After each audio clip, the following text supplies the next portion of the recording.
Chapter 12, Waiting for Grace. I don't know what I would have done if she said something, I say. Well, you don't have to, Zoe says. She didn't. We're sitting on the low brick wall by the bushes next to the faculty parking lot, which is where we wait for Grace to pick us up every Monday after school. Zoe's swinging her legs like Haley does when we're at the movies and previews are about to start. I'm still shaking. I hold out my hands like I did the other day in her living room. I really don't know what. You don't have to, she says again. She squeezes my fingers. Relax. I look out into the lot.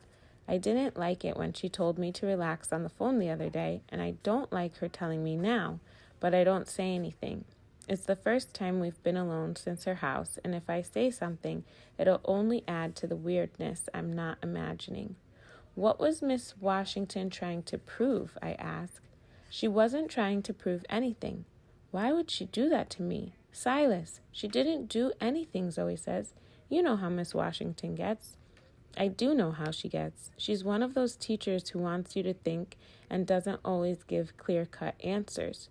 She likes to throw out thoughts and ideas and let you try to figure things out on your own. But I have no idea what she was getting at today. What if she brings it up tomorrow, I say. She's talking about someone else tomorrow, Zoe. She's talking about someone else tomorrow. Zoe stops swinging her legs and checks the time on her phone. Grace needs to get here already. If she'd brought up that Glenn Burke was gay, I stop and look back at the school to make sure no one's around, to make sure no one's within a soccer field of our conversation, a conversation I can't believe we're having at school. What if? What if someone from class decides to look up Glenn Burke, I say. Zoe says. Silas, are we seriously back to that? No one's going to find out he was gay. I look back at the school again. This conversation stops as soon as we see Grace's car. Okay? I'm serious. We change the subject as soon as we see Grace pull into. Let's change the subject now. She taps my shoulder. I can't believe my tournament's a week from Saturday. The team has so much we need to do between now and then. You'll do it, I say. We're naming our robot today. Cool. I pick up a twig from the dirt under the bush behind me and trace the cracks in the bricks. I have the best name ever for it. What is it? I can't say. Not until I convince the 8th graders. That's what we're naming it. She hops off the wall and faces me. You should tell Grace. What? I think you should tell Grace. I thought we were changing the subject. Grace would know, Zoe. She moves in front of me and puts her hands on my knees. You know she'd be cool. Zoe, no, I'm not telling anyone else. You know she would be. I don't care, I say. She presses my knees. I think she knows. What? I drop the twig. How does she know? What did you... She asked me one time. Asked you? I feel my heart beating against my chest. What did you say? I told her no, I didn't think so. You didn't think so? I push her hands. Silas, I never really thought about it until last week. I can't believe you never told me this. Seriously, what would you have said if I told you Grace asked me if you were gay? I glanced back at the school again. When was this? Like last year, maybe? I don't know. She puts her hands back on my knees. Relax, Silas. I stare but don't say anything. Silas, I think you might be overreacting. I know I said I didn't think. I'm not overreacting, Zoe, I say. Then I shake my head and then half smile. What's so funny? You sound exactly like some of the kids in the coming out videos, I say. Some of them talk about how you should find an older person you can trust. They say it in some of those Dear Teen Me letters, too. They say it gives you strength and confidence. Zoe Pichardo knows what she's talking about. She pats her chest and dimple grins. So will you. What the... I slide off the wall and motion to the gray SUV turning into the lot. Why is my dad here? He's smiling and waving as he pulls into the empty spot reserved for the school nurse. Samaj is waving too, from her car seat in the back. Hi, Suede, he says, lowering the window. I hold out my hands. What are you doing here? Hi, Zoe, he waves.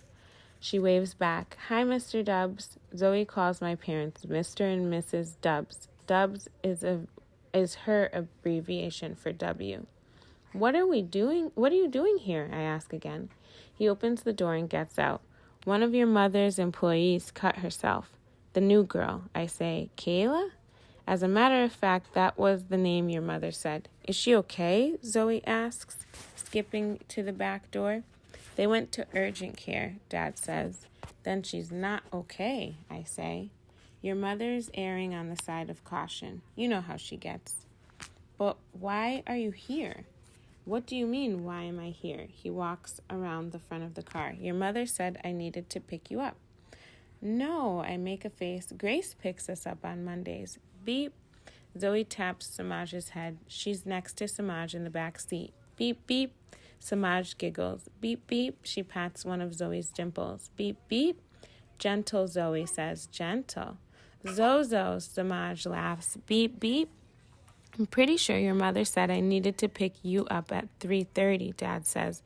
No, Grace is picking us up. Maybe she said something about picking us up next Monday because Grace has rehearsals next Monday. No, I'm pretty sure. Oh, who knows anymore? I give up. Dad faces the parking lot and rubs his bald spot. Well, since I'm already here, he says, turning back, there's no need for Grace to come get you. Text her that I'll... Can't, Zoe interrupts. She's already on her way. I don't text Grace when I know she's driving. Good on you, Dad says. Good on you. He steps to me. Your mother was going a mile a minute when she called. Go here, do this, get that. Maybe she did say next week. I have no idea. He's still rubbing his bald spot. All I know is I'm here, and apparently I'm not supposed to be. Your boss let you out of work? I ask. I told him it was a medical emergency, Dad says. If he wants to be a jerk about that, let him. He checks his phone. Let's see if I understand my orders correctly. I need to pick up Haley and then drop her and Samaj at the jump and grind, and then, you're sure Grace is taking you home? Yeah. Well, it does save me a few minutes. Let me get moving. He holds out his fist. I'll see you at home, Swade. I give him a light dap. Later, Dad. Later, Mr. Dubs, Zoe says, sliding out of the back seat. Bye, Samaj.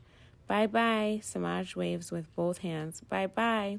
Dad checks Samaj's car seat through the window, gets back in the car, and drives off. Grace turns into the lot as he pulls out. Perfect timing, Zoe says. That's for sure, I say. Grace parks her Kia along the curb. Did you say something? Grace says, hopping out and pointing at Zoe. If you said something, I'll be so... I didn't say a word. Zoe holds her hands up. I swear. Say anything about what? I ask. Did she say anything to you? Grace asks me as she walks around to the trunk. I have no idea what you're talking about, I say. I didn't say a word, Zoe says, double dimpling. No hints, no nothing. She jumps up and down. Open it, open it. Right on. Grace drum rolls the trunk. What's happening? I ask. What is this? Here goes, Grace says. She pops open the trunk and takes out a blue rolling suitcase, the kind that fits into an overhead compartment on a plane. Then she takes out a black one and lays them both on the sidewalk. All yours, she says. What is this? I ask. Open them, she says. I unzip the black suitcase, and the second I open it, I know exactly what I'm looking at. No way. I unzip the blue suitcase. No way. You like? Grace says, smiling. Like? I say. Like? This is nuts.